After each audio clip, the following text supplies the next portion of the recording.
10 വർഷം ഭരണം പൂർത്തിയാക്കിയ നരേന്ദ്രമോദി സർക്കാർ പിടിച്ചുപറിച്ച കോടാനുകോടികളുടെ കണക്ക് പുറത്തുവരുമ്പോൾ ഞെട്ടിത്തരിച്ചു നിൽക്കുന്നു നമ്മുടെ രാജ്യം. അഴിമതിക്കാരായ മുൻ ഭരണാധികാരികളെ പൂട്ടാൻ വന്ന രാജ്യസ്നേഹിയെന്ന് മേനി നടിക്കുന്ന മോദി ഇലക്ട്രൽ ബോണ്ട് എന്ന ഏർപ്പാട് വഴി മാത്രം വാരിക്കൂട്ടിയ പണം കണ്ട് സുപ്രീം കോടതി പോലും നടുങ്ങുന്നു. ജോലിയും കൂലിയുമില്ലാതെ സാധാരണ ജനം ദുരിതപർവം താണ്ടുമ്പോൾ ഭരണ പാർട്ടിയായ BJP ആരുമറിയാതെ സമ്പാദിച്ചു കൂട്ടിയത് ഇനിയും എണ്ണിത്തിട്ടപ്പെടുത്താൻ കഴിയാത്തത്ര പണം. കഴിഞ്ഞ മാസം കോടതി നിരോധിക്കും വരെയുള്ള 6 വർഷം നിയമപരമായ അഴിമതിയിലൂടെ ഭരണകക്ഷി പോക്കറ്റ് നിറച്ചത് ഭയപ്പെടുത്തുന്ന വഴികളിലൂടെയാണ്.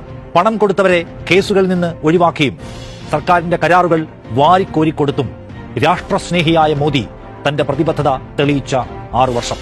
എന്നിട്ട് ആർക്കും മനസ്സിലാകാത്ത ഒരു തെളിവുമില്ലാത്ത കേസുകൾ ഉണ്ടാക്കി പ്രതിപക്ഷ നേതാക്കളെ ജയിലിലടച്ച് അഴിമതി വിരുദ്ധനെന്ന് സ്വയം ഞെളിഞ്ഞ് അപഹാസ്യനാകുന്നു ഭരണനായകൻ.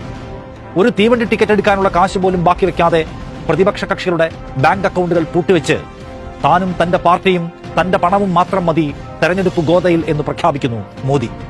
ബഹുസ്വര ജനാധിപത്യ രാഷ്ട്രമായ ഇന്ത്യ പുതിയ ഒരു തെരഞ്ഞെടുപ്പിനെ നേരിടുമ്പോൾ മോദി മാത്രമാണ് സർവാവകാശങ്ങളുമുള്ള സ്ഥാനാർത്ഥി. പണമുള്ളത് മോദിയുടെ കയ്യിൽ മാത്രമാണ്.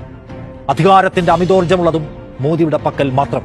എവിടെയാണ് ഇന്ത്യൻ ജനാധിപത്യം എന്ന് ഉറക്കെ ചോദിക്കേണ്ടി വരുന്ന ഒരു തെരഞ്ഞെടുപ്പ്?